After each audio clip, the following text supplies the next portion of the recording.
CTV's W5. Gotcha. They're wildly Canadian. A wild animal is always wild. And they're in trouble. The lungs just smashed against the ribs. But lucky for them, you're going to be just fine. There's a remarkable place to help them heal. We usually have about 1,000 animals a year. A place that's always ready for the unexpected. There was nothing that was ever planned. The animals came in and we gave them the help that we could. Hi, sweetheart. Hi, pretty girl. You want some more? I think you should have too much, Mono. You'll get a big fat belly. What does it feel like to help a baby squirrel or a baby bear? Paula Todd. There's nothing more gratifying. With the dedication and the devotion. You get very emotionally attached. For the wild and the wounded. She's a special little bear. Giving Canada's injured creatures a second chance. Whether it's a bear, whether it's a moose, it has a right to live. This is CTV's W5. Here is Sandy Rinaldo. Welcome to W5. There is no doubt that Canada is a nation of animal lovers. More than half of us have at least one pet, and that includes 14 million cats and dogs alone. And as any pet owner will tell you, we go to incredible lengths to keep our pets healthy and happy. But what about all those animals that aren't our pets? Wild animals like moose, beaver, and bears, those symbols of Canada's untamed wilderness. Well, there is a place that takes care of them too. A place where people have dedicated their lives to helping wild animals who are sick, injured, or orphaned. Here's Paula Todd with Rescuing the Wild.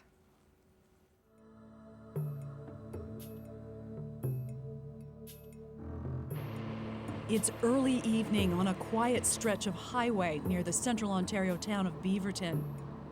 The sun is low in the sky. Visibility is poor. The driver takes his eyes off the road for an instant and then... and away he goes. It's a hit and run. A passerby alerts police, who are there within 20 minutes. An emergency call goes out to Dr. Kirsten Kelly. When we arrived at the scene, she was lying on the side of the road, severe injuries, having great difficulties breathing, and was only semi-conscious at the time. We collected her up on a stretcher. She was in very serious shock. We immediately put her on intravenous fluids and oxygen. We triaged her and did an assessment. The assessment confirms Dr. Kelly's suspicions. She's fractured the growth plate on the femur. And that's not all. There's massive lung contusions from being hit by the car. The lungs just smashed against the ribs and caused a lot of bleeding right inside the chest. Surgery is a must, but first she needs to be stabilized. A precarious situation, to be sure, made even more so by the fact the patient is a bear. The next step is she needs to get to a facility where they can rehabilitate bears. Simco, as Dr. Kelly has named her, is headed to a place that specializes in injured wildlife. A sanctuary where they'll arrange for the surgery she needs and then give her a place to recuperate afterward. Basically provide her with some long-term bear health care. Jay Longhurst is a wildlife keeper. Over the past 10 years, she's handled thousands of injured animals. She's not the least bit concerned about having a wounded bear use her back seat as a bed. Basically every type of wildlife has ridden in this truck, so having a bear in the back seat is not unusual. After 3 hours on the road, it's dusk when they arrive at their destination. Oh, hello, sleepyhead. The man who's come to greet Simco is Tony Grant. You're starting to come around, aren't you? Tony is in charge here, and he's got Simco's room all ready for her. I think we'll get the stretcher and slide him out on the stretcher. Okay, just watch the legs. Yeah. Thankfully, Simco is still placid and groggy, but one bump on that broken leg, and they could have an injured and angry bear on their hands. That's better. Now you'll be okay. You're going to be just fine. Until we see what we can do with you tomorrow morning, hey? It's been a traumatic 24 hours for Simco, but she's in good hands. Yes, you'll be fine. All that remains for today is sleep.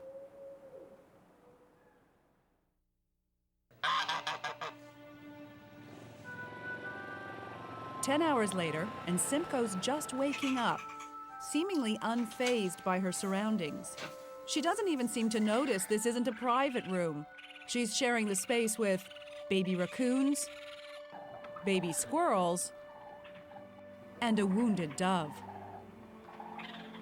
This is the Aspen Valley Wildlife Sanctuary in the heart of Ontario's Muskoka region, home to creatures great and small.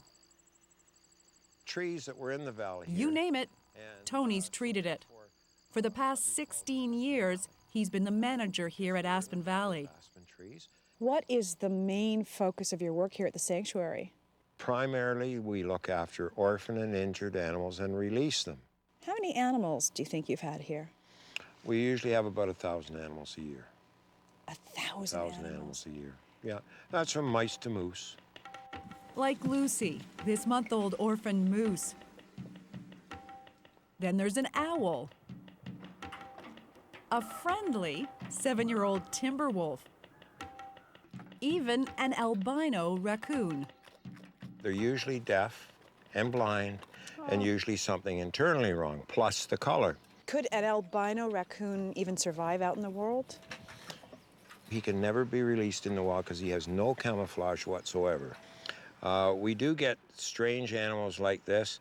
Usually what happens, somebody will get them and they don't know what to do with them.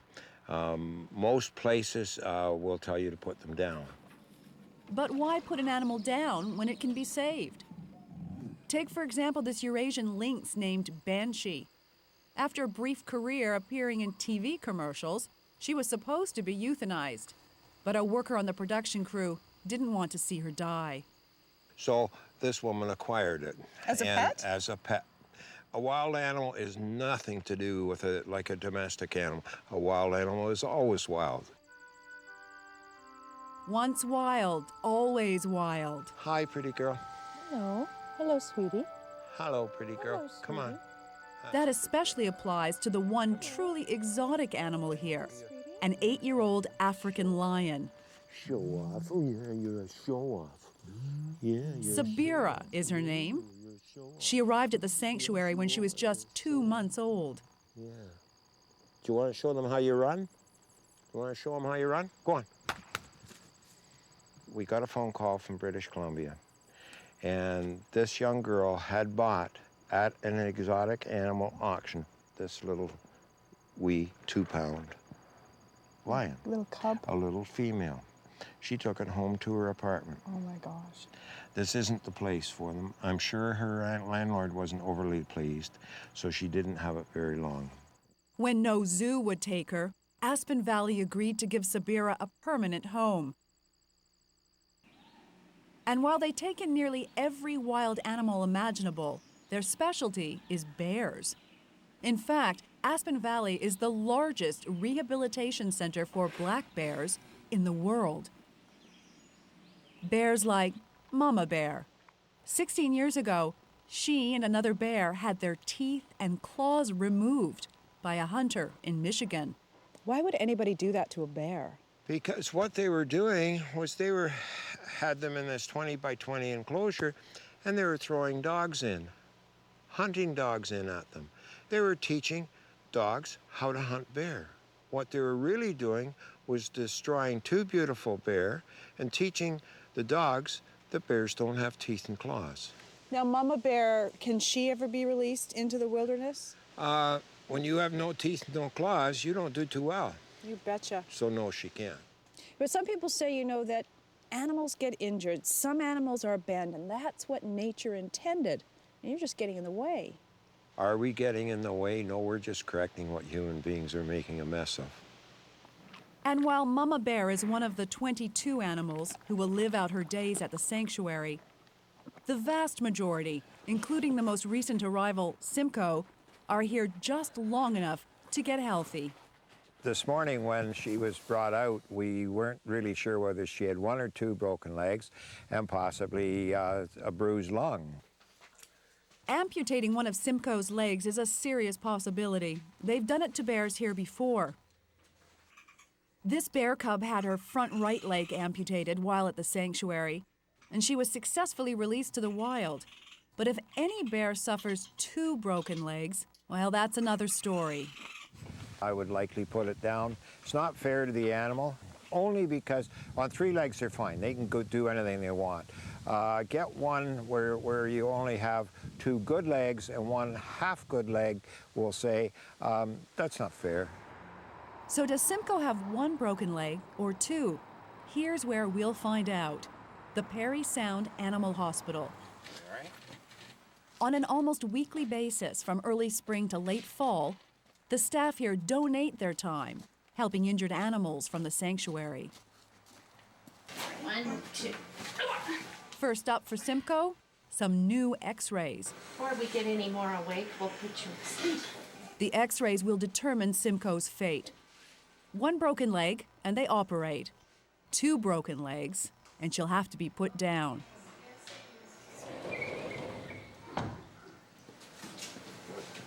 I think the elbow's okay. We were wondering about here, right, where this injury is. So it might just be the one leg. That one might not be broken. Good news. The front leg is fine. And while the back leg is broken, at least she won't have to be euthanized. But the problem we have is I'd rather have the break in the middle, right? Wow. But it is an especially difficult break to repair. That's a really crappy fracture. A bone fragment has slipped in behind. They have to get it back in front and connect it to the other broken ends.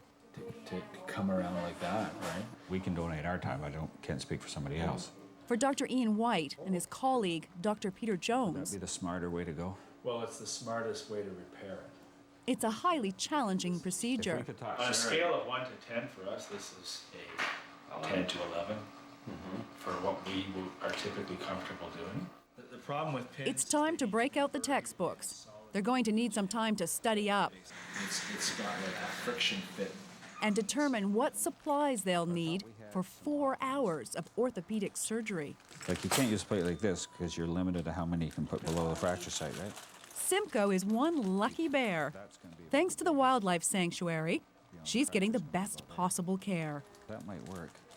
Whether it's a bear, a mice, anything at all, it has a right to live. And we're the ones that can help. Next, dirty jobs for students. No, close your eyes and do it. Special moments for staff. This is our youngest little squirrel. And get closer than you've ever been to some wild, furry friends. Oh, they're funny. They'll tease the life out of you. When CTV's W5 continues.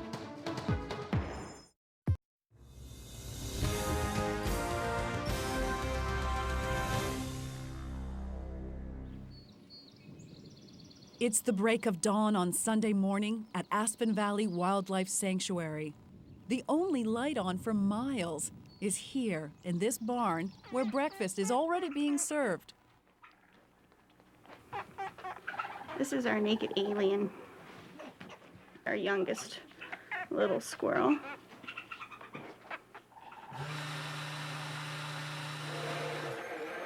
With plenty of mouths to feed, dozens and dozens of baby bottles filled with formula are served up several times a day.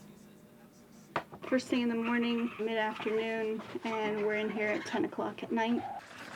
And while most animals are all too eager to eat, Hey. others require a little more patience and persuasion. Gotcha. Jay Longhurst runs the nursery. Springtime, of course, is baby season, the busiest time of year at the sanctuary. I'm on 18-hour days, 7 days a week, making sure that they're all warm, fed, happy, healthy. What does it feel like to help a baby squirrel or a baby bear make it through that really difficult first couple of weeks? It's actually really undescribable. To to hold this little animal in your hand and get it to the point where it can go free and it's wild. There's nothing more gratifying than knowing from day one to release, you did that job and you got that animal back out where it is meant to be. Helping out Jay is a rotating team of European volunteers, mostly university students from Germany. They come here for a chance to spend 2 months living and working alongside wild animals. Animals like this frisky raccoon that's getting up close and personal with Marion Schaefer on this, her very first day on the job. I like it to be out in the nature and the environment, and so far I enjoy it a lot. But it's not just feeding and playing. These volunteers get down and dirty too. Wait. Disgusting. Do it with your hand. Oh. Yeah, for sure. Marion and the others are on cleaning duty in what's called Raccoon City. There are 147 raccoons here, and their cages need to be shoveled out. It smells really awful, to be honest, yeah, but I think you get used to it. It's really not the best job, but you know, you have to do it and close your eyes and do it. So. Meantime, back in the nursery, the morning feeding continues. Don't drink so fast, silly. This orphaned baby beaver came in overnight after being found by a family near Hudson Bay.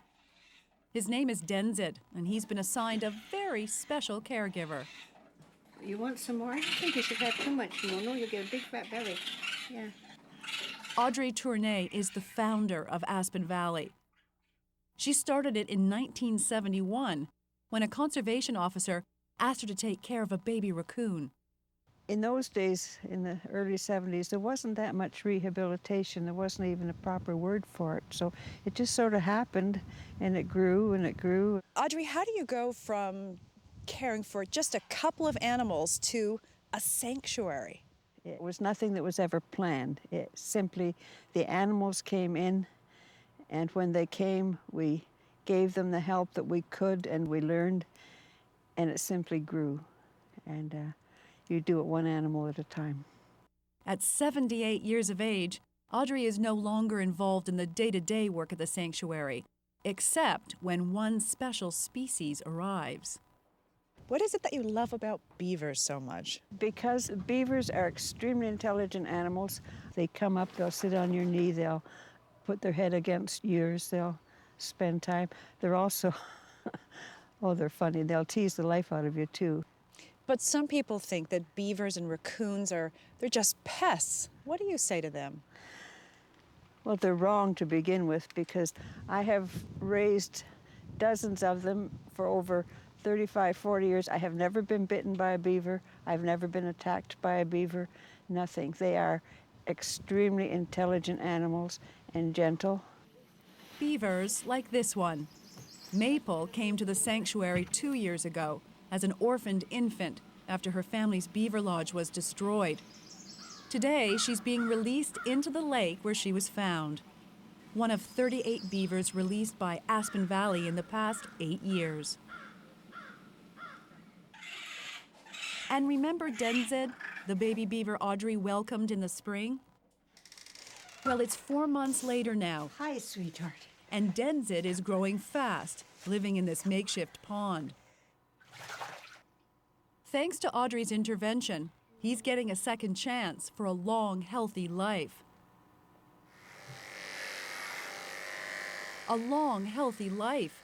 That's what they hope today's surgery will provide for Simco, a 2-year-old black bear.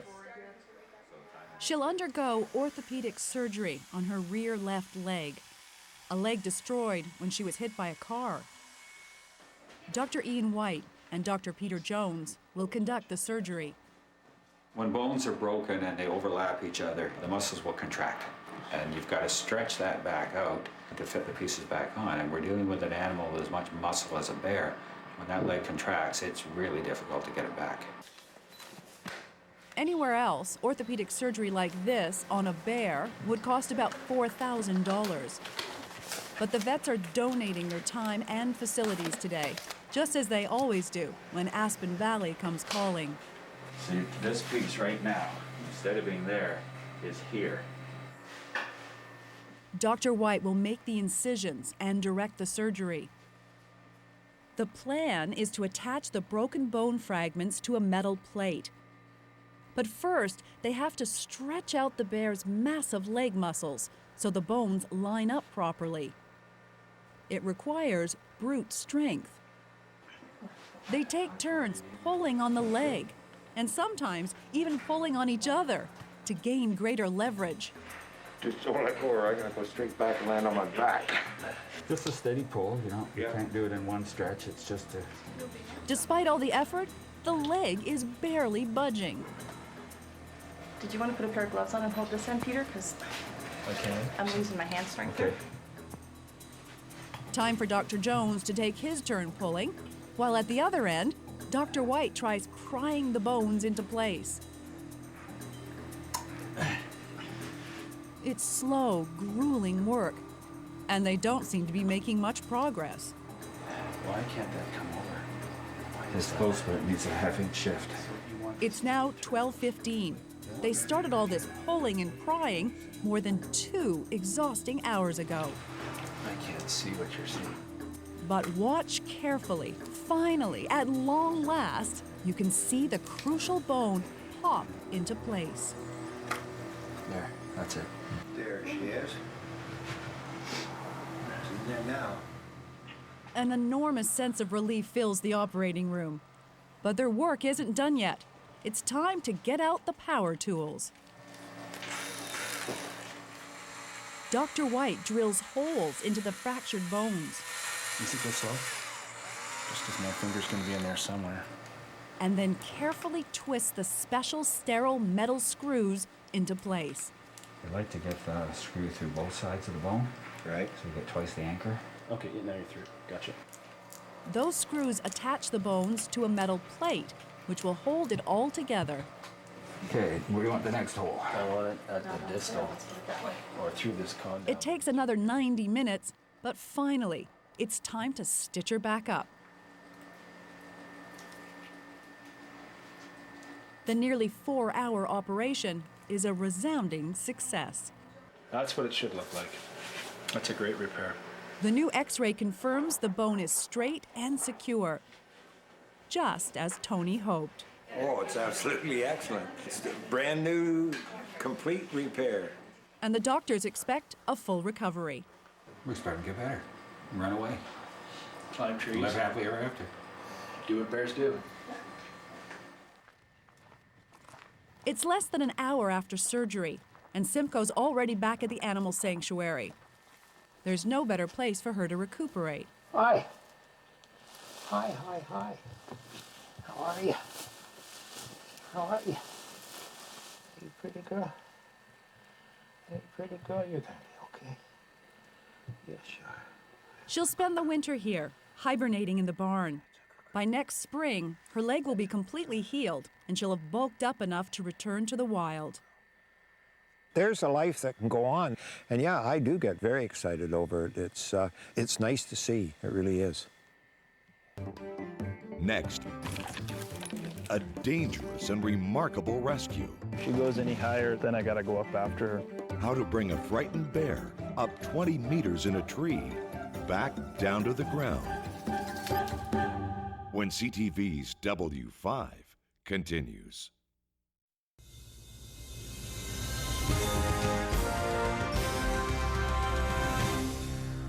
Welcome back to W5.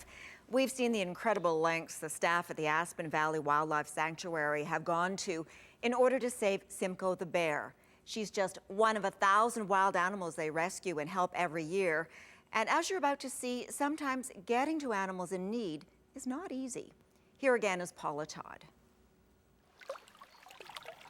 Ontario's Muskoka region is one of the most beautiful parts of the country, one that cottagers and wildlife sometimes have trouble sharing.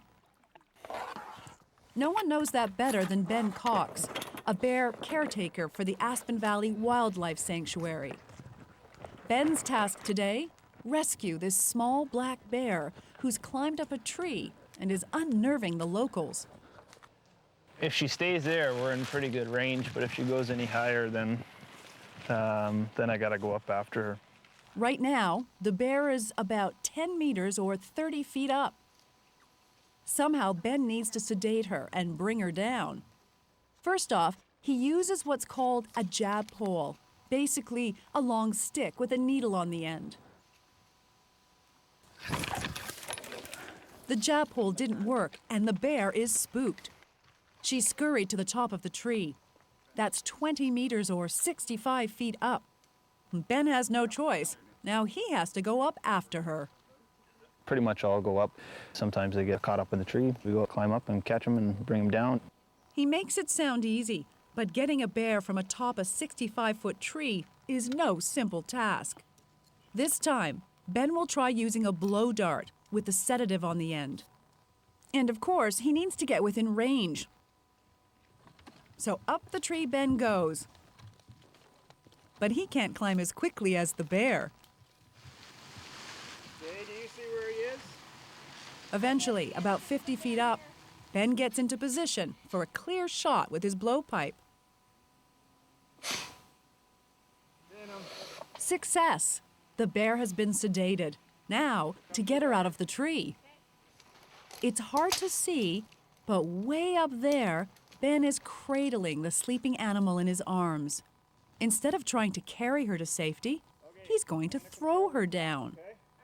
She'll be caught in a tarp by 3 women, including German volunteer Marion Schaefer. You see me? Yeah. Good. Well done. Incredibly, the bear shows no signs of damage from the ordeal. Pretty much slept through the whole thing. Damn impressive. Nice work. Well done. And while the bear seems unfazed by the experience, that's not the case for the Aspen Valley Wildlife volunteers who helped her out. Safe to say, this is a memory Marion will treasure. It's very exciting for me, so that's something you will never do in your life again. So yeah, it was quite interesting today. She may look like a little cub, but it turns out that this bear is actually about 18 months old. Very small for her age, a sign of extreme malnutrition. Without this intervention, she wouldn't have been strong enough to survive the winter. But her chances have shot up dramatically. She'll be joining other orphaned and injured bears at the Aspen Valley Wildlife Sanctuary. It's just a matter of taking them back to the sanctuary, letting them have just sort of a safe haven, feed them up for the next couple of months before they do hibernate. And come spring, yet again, they're fed and then released. Bears are Ben's specialty. During the past decade, he's rehabilitated hundreds of them. Hey, sweetie. Come and say hello. And that's not all. Ben deals with all sorts of animals at the sanctuary. Oh, these crazy fellas. Some creatures even need capturing right in his own backyard. Oh, yeah. After a slip-up by one of the volunteers, an African dove escaped. Because one of us left the door too wide open and, yeah, they flew away. Fortunately, before long, the bird gets hungry and returns to the outside of the cage looking for food. Then it's up to Ben to catch it and put it back where it belongs. They're not the most intelligent birds. It's just waiting for the right moment. And sometimes running around chasing after them is only going to aggravate them. So it's just let them settle down. They got out yesterday, 24-hour period, and they're back in their cages, no big deal. With the doves safe and sound, it's on to the next animal in need. A 4-month-old white-tailed fawn Ben's dubbed Newcomer. She arrived at the wildlife sanctuary with a broken leg. Leg injuries are really common for whitetails around here, especially with fawns. They're quite fragile. 6 weeks ago, Ben had her in here, the Perry Sound Animal Hospital. It's lower leg, right? Yeah. It's a spiral fracture in the tibia bone in her rear left leg. Every few weeks, they need to check it to ensure the bones are healing properly. Then the leg needs to be wrapped. And that way it'll hold it absolutely rigid, almost like you've made a cast out of a bandage. Fast forward 6 weeks, and today's the day Newcomer gets the cast off for good. She's been dragging that cast around for a lot of days now. It'd be nice to see her without that big honking thing on her. That big honking thing has been on her for nearly 2 months, but it did the trick. Oh, it looks awesome. So we'll just clean her up and get her dried off, and then we'll get her down into her new home. Newcomer is taken to a recovery room to let the anesthetic wear off. She'll be groggy for another 3 hours, but after that she'll be ready to test her leg alongside these other fawns in the deer pen. They're a very social and very accepting animal. They'll be her new pen pals for the next 10 months. Typically what we try to do is mimic the same time they would naturally disperse from their parents altogether. So they'll be down here till about June time of next year. Within a couple of days, Newcomer is up and around and ready for visitors. One very special visitor, in fact. Come on, Lucky, come on. Come on, sweetie. Meet Lucky. Unlike the others in this pen, Lucky won't be leaving come spring. She's a full-time resident, and you could say the only 4-legged member of the animal sanctuary staff. Atta girl.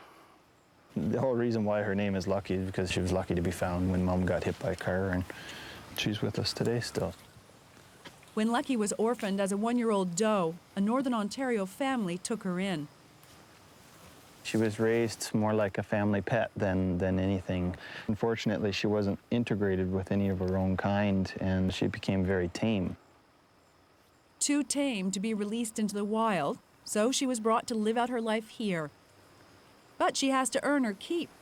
The skittish fawns who come and go every year look to Lucky as their den mother. Sort of a maternal figure when it comes to the fawns themselves. Even though she doesn't produce milk for them or produce nourishment, she's still a very calming factor for them.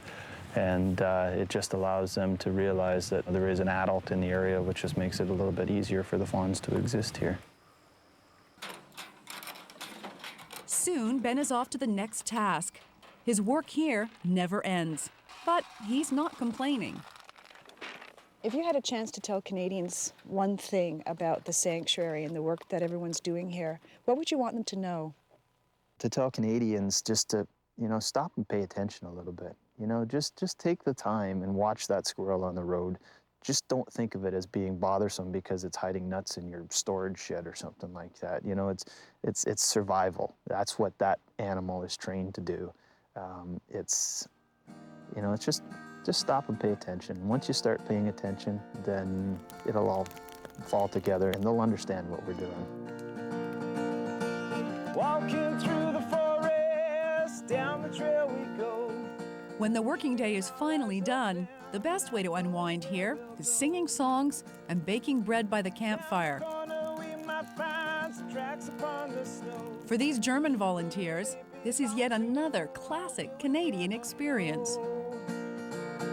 Pay attention to the signs they've left for us to see. Never know, we might be in perfect company. I have a really good opinion of Canada now. It is a special place and I think I have to come back. Walking through the forest, down the trail we go, keeping our eyes open, not knowing where we'll go. Next, time to take 2 feisty bears back home. Pretty exciting to see her getting a second chance. But a return to the forest doesn't go as planned. When CTV's W5 continues.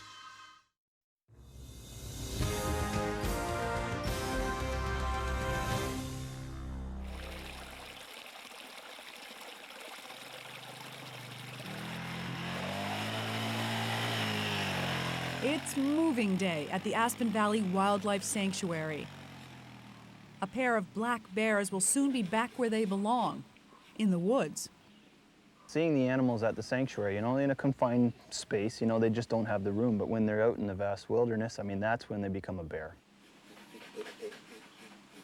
These 2 orphaned cubs have been in this pen for nearly a year. The last of 88 bears, Aspen Valley will return to the wild this spring. When we first start taking the bears out of the pens, it's usually the last couple that are hardest to get altogether. Getting them means sedating the bears, using a sedative shot through a blow dart. Thankfully, Ben's had plenty of practice. He's been working with bears for more than 10 years, and his aim is generally spot on.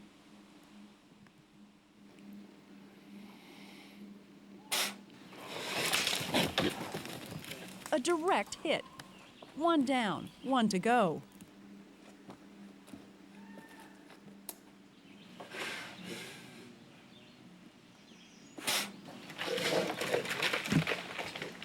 Within minutes, the drugs have taken effect. As expected, the bears are now a pair of pretty mellow mammals. So she's sleeping. I'm gonna go find the other one. Ben has to act fast. The bears are sedated, but they won't be for long. The drug that we actually use, the animals are starting to come about. In the next 20 minutes, they'll be up and standing. So it's just enough to get us through. They might be immobilized, but the bears are still semi-conscious. Just placid enough so that Ben and his colleague, Ryan White, can literally pick them up in a bear hug and carry them across the pen. Just put her on her chest, and then I'll punch the tags in. The bears are given ear tags. They'll spend the rest of the night together in a small pen down by the barn before a big journey home tomorrow. And once the anesthetic wears off, they're feeling, well, bearish. Being in a confined area, it's just they were invading each other's space. Just establishing dominance, and that's what it comes down to be. Once they get back into the wild, literally they have to assert themselves. That's what they got to do to stay alive.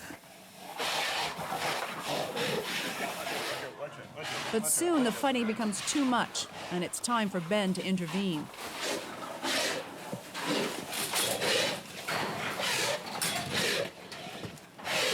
Let's throw her open the other way.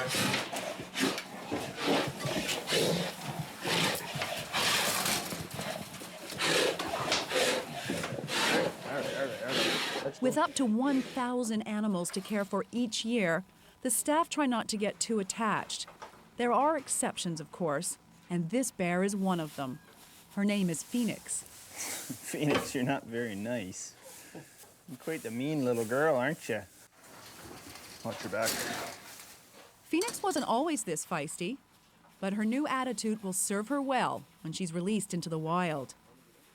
Seeing Phoenix do that just sort of gives you a little bit of a good edge, knowing that she, potentially can fend for herself. As a cub, Phoenix was abandoned on this island by her mother. Why, we'll never know. But without a mama bear to provide food, Phoenix had grown weak and was starving to death. That's when she showed up at this cottage, owned by Don and Mary Barron. Baby bears, as a last resort, when they're dying, they'll actually turn to humans, for help, and that's what she was doing. Lucky for Phoenix, these humans know a little something about bears. They've been studying them on their property for years. So when Phoenix needed help, she came to the right place. I just reached out and picked her up just like a puppy and carried her up to the porch, and we put her in a big plastic container. And carried her into the cottage. We figured we had to get some food into her, so we had some chicken, some raw chicken, and we were feeding her that. But then she went completely limp, so I picked her up and put her on a table and listened. She had no heartbeat. It was at that point that Don's training as a firefighter came into play.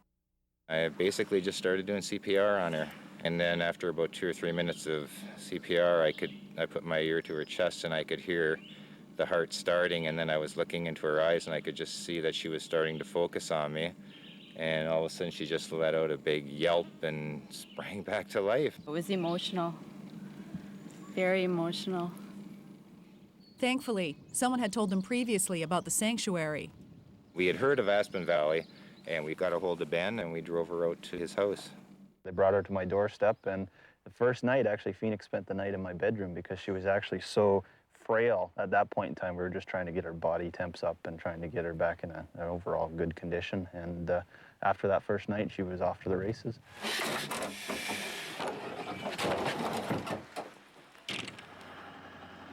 That memorable night was 12 months ago. Today, Phoenix will be reunited with the people who saved her life. We're right here now. This is our island, and this is the Shawanaga River, and there's no cottages at all here. This is all wild, okay? Actually, she was right on that island that you see right there. That's part of our island there. According to law in Ontario, orphaned bears must be returned to the general area where they were found. Mary, Dawn, and Ben want to choose the perfect spot. Can you get in the river a little bit? Oh, absolutely. Yeah, we can motor right up to here easy. There's lots of water. Soon, with 2 bears and barrels on board, they're on their way.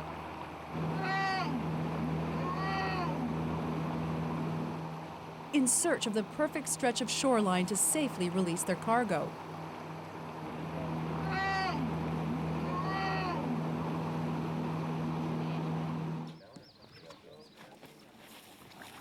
Once on shore, they position the barrels carefully, hoping the bears will come out and run straight ahead into the bush.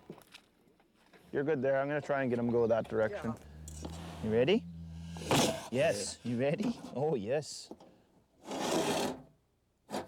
There you go, sweetie. But you know what they say about the best laid plans. Take a good smell.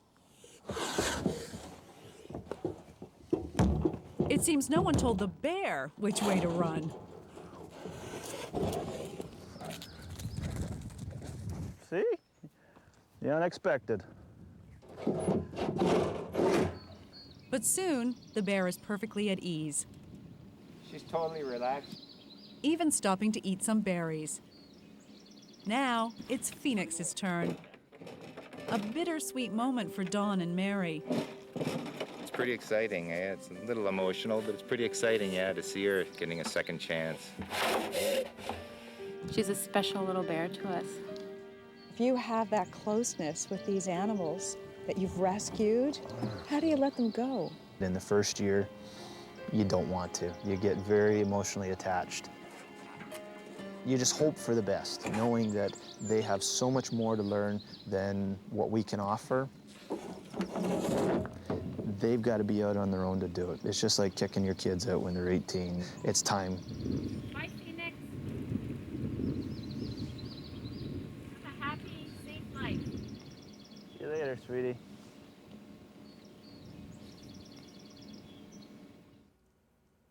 A final note, you might wonder how they can afford to house and feed 1,000 animals a year. Well, Aspen Valley is a registered charity. The animals' food, the cages, the bedding are all a result of donations. We'll be right back.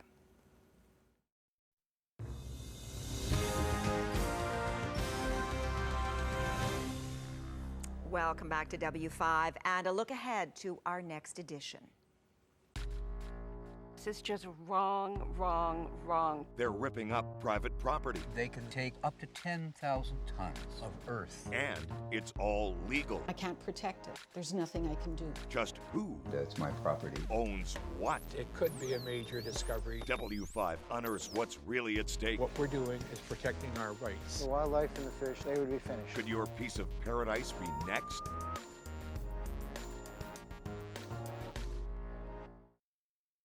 That's next time on W5. Until then, remember, you can also find us at our website at w5.ctv.ca. There you can learn more about our stories, including a special photo gallery about this week's report of animals at the Aspen Valley Wildlife Center. You can also watch our documentaries again online. And that is our program for this week. On behalf of all of us at W5, I'm Sandy Ronaldo. Thanks for watching.